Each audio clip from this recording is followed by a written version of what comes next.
She felt like she was losing her life. She'd wake up in the middle of the night, she could feel her heart racing, that sweat would show up on her brow, she could feel herself shaking. That was at night. Sometimes during the day, she'd be at work and all of a sudden she felt like this flutter in her chest, this nervousness that was there. And she couldn't exactly pinpoint what it was and why it kept happening to her.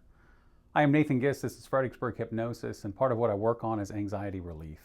That's stress management that many folks need to have in their life.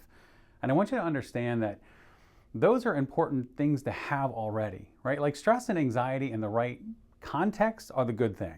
I mean, this isn't going to happen today, but if a polar bear came in here, I want all the stress and anxiety that I could possibly get.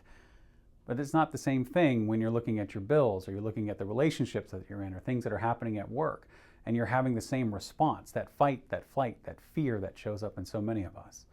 And what I want you to understand is that part of the work that I do is helping people to understand their mind better, understand your neurology and the way that your body feels and reacts when you're under stress and pressure. See, that anxiety is there for a reason, and many times I look at it almost like the lights on the dashboard of a car, right?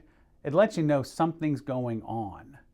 But what we do is begin to figure out what that is. And there's kind of a two-pronged approach that we utilize in this. I call it root and fruit.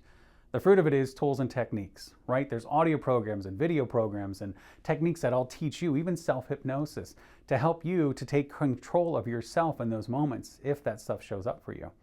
The root of it is digging down and figuring out what's going on.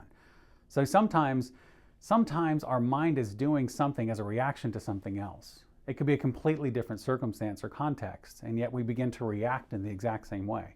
And what I want you to understand is that your mind is not broken. You are not broken. It's just the way that your thinking processes are happening.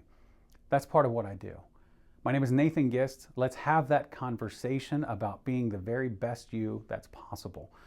Just set up that time, make that phone call, let's talk.